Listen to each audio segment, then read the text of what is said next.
మరియు గృహ నిర్మాణ శాఖ మార్చులు శ్రీ పొంగులేటి శ్రీనివాసరెడ్డి గారికి,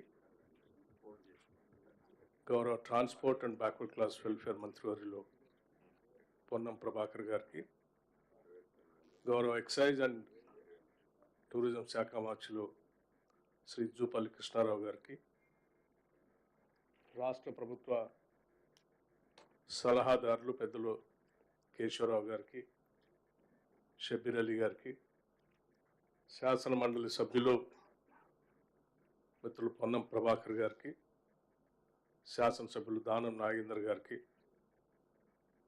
ప్రభుత్వ సలహాదారులు వేం నరేందర్ రెడ్డి గారికి, అట్లాగే మేయర్ విజయలక్ష్మి గారికి, అట్లాగే ప్లానింగ్ బోర్డు వైస్ చైర్మన్ పెద్దలు చిన్నారెడ్డి గారికి, మా రాష్ట్ర ప్రభుత్వ ఉన్నతాధికారులందరికీ ముందుగా నా హృదయపూర్వకమైనటువంటి నమస్కారాలు. ఇది ఇందిరమ్మ రాజ్యంలో కాంగ్రెస్ ప్రభుత్వం సంవత్సర కాలం పూర్తి చేసుకుంటున్నటువంటి సందర్భంలో ఈ రాష్ట్ర ప్రజలందరికీ ఒక పెద్ద పండుగలాగా ఇస్తున్నటువంటి ఒక గొప్ప కానుక. సంబరాలు రాష్ట్ర వ్యాప్తంగా జరుపుకుంటున్నాం. ఈ సంబరాలన్నీ కూడా ప్రజల జీవిత అవసరాలు తీర్చేటువంటి కార్యక్రమాల్లో రేవంత్ రెడ్డి గారి నాయకత్వంలో ఉన్నటువంటి యావత్ మంత్రిమండలి మొత్తం కూడా వారి అవసరాల నిమిత్తం తీసుకున్నటువంటి అనేక ప్రజా సంక్షేమ కార్యక్రమాలు, ఆ సంక్షేమ కార్యక్రమాల్లో ప్రజలు సంతోషంగా చేసుకునేటువంటి సంబరాలు. మా హౌసింగ్ శాఖ మార్చులు శ్రీనివాసరెడ్డి గారు అట్లాగే శాఖ అధికారులు చెప్పినట్టుగా ప్రతి జీవికి ఒక గూడు అవసరం. అట్లాగే మనుషులకి మరీ ముఖ్యంగా అవసరం. ఇల్లు అనేది లేకుండా ఉన్నటువంటి వాళ్ళు ఉంటే వాళ్ళకి ఎంత బాధనో, అందరూ బాగుండాలని కోరుకునేటువంటి అందరికీ వాళ్ళకి కూడా అంతే బాధ. ఈరోజు మనం చేసేటువంటి ఈ యాప్ ప్రారంభోత్సవ కార్యక్రమం రాష్ట్రంలో ఉన్నటువంటి లక్షలాది మంది ఇల్లు లేనటువంటి పేద ప్రజలకి ఇల్లు శాంక్షన్ చేసే కార్యక్రమాన్ని పెద్ద ఎత్తున లాంఛనంగా ఈరోజు మొదలు పెడుతున్నటువంటి కార్యక్రమం ఇది ముఖ్యమంత్రిగా ఉన్నటువంటి రేవంత్ రెడ్డి గారు ఆనాడు రాష్ట్ర కాంగ్రెస్ కమిటీ అధ్యక్షులుగా పెద్ద ఎత్తున అనేక ప్రాంతాల్లో పాదయాత్ర చేసినటువంటి సందర్భంలో కానీ, భారీ బహిరంగ సభలు ఏర్పాటు చేసినప్పుడు కానీ, అట్లాగే నేను సిఎల్పి లీడర్గా ఉన్నప్పుడు పాదయాత్ర ఆదిలాబాద్ నుంచి ఖమ్మం వరకు చేసినప్పుడు కానీ, ప్రజలందరూ వారి గుండె చప్పుల్ని రాష్ట్ర కాంగ్రెస్ నాయకత్వానికి తెలియజెప్పి ఈ రాష్ట్రం తెచ్చుకున్నదే ఆత్మగౌరవంతో బతకటానికి. ఆ ఆత్మగౌరవం అనేది ఒక పరిశుభ్రమైనటువంటి పక్కా ఇంట్లో కుటుంబం యావత్తు ఉండగలిగితే తల ఎత్తుకొని ఆత్మగౌరవంతో బతకడానికి అవకాశం ఉంటుంది. అందుకే ఈ రాష్ట్ర ప్రత్యేక రాష్ట్రం కావాలని కోరినప్పుడు సకల జన సమ్మెలో పెద్ద ఎత్తున పాల్గొని ఈ రాష్ట్ర అవతరణ కోసం ప్రతి ఒక్కళ్ళం మేము పోరాడాం.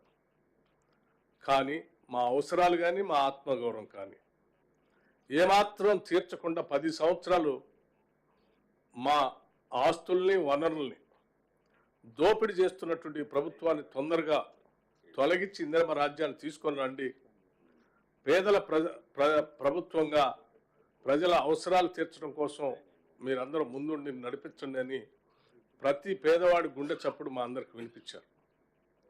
ఇవాళ ప్రజల అవసరాలు వాళ్ళ ఆత్మగౌరవం తీర్చడం కోసమే ప్రజల గుండె చప్పుల్లో వచ్చినటువంటి వాళ్ళ ఆవేదనని అర్థం చేసుకున్నటువంటి ఇందిరమ్మ ప్రభుత్వంగా ఎంత భారమైనప్పటికి కూడా, నిధులు ఎంత భారమైనప్పటికి కూడా ఈరోజు ఒక్కొక్క శాసనసభ నియోజకవర్గంలో 3500 ఇళ్లతో పాటు రాష్ట్ర వ్యాప్తంగా ఈరోజు చేస్తున్నటువంటి ఇళ్ల సంఖ్య సంబంధించినటువంటి ఆర్థిక భారం ఈ రాష్ట్ర ప్రభుత్వం పైన దాదాపు 22,500 కోట్ల రూపాయలు దీనిపైన భారం పడుతున్నప్పటికీ చాలా ధైర్యంగా ఒక ఉన్నతమైనటువంటి ఆలోచనతో ఈనాటి ప్రభుత్వం దీన్ని శాంక్షన్ చేసి ముందుకు పోతా ఉన్నాం. నిజంగా ఈరోజు రాష్ట్రంలో ఉన్నటువంటి ఇల్లు లేని పేదవాళ్ళందరికీ పండగే. వాళ్ళ పండగతో వాళ్ళందరికీ ఇల్లు కావాలని కోరుకునే వాళ్ళందరికీ కూడా పండగే. ఈరోజు భూమి పూజ చేసే కార్యక్రమం ఓ పండగ, గృహప్రవేశం చేపించేది ఒక పండగ. అటువంటి పండుగలు పెద్ద ఎత్తున ఈ రాష్ట్రంలో 4.5 లక్షల కుటుంబాలకి చేసేటువంటి ఈ బృహత్తర మహోన్నతమైనటువంటి ఉన్నతమైన కార్యక్రమం ఈరోజు రాష్ట్ర ప్రభుత్వం చేయటం నిజంగా ఇందిరమ్మ రాజ్యానికి ఒక గొప్ప కార్యక్రమంగా మేము అందరం భావిస్తూ ఉన్నాం. పేదల అవసరాలు తీర్చేటువంటి సొంత ఇంటి కళ పెద్ద ఎత్తున చేస్తూ ముందుకు పోతున్నటువంటి ఈ తరుణంలో రాష్ట్రంలో ఉన్నటువంటి ప్రజలందరినీ గమనించవలసింది ఒకటి విజ్ఞప్తి చేస్తూ ఉన్నాం.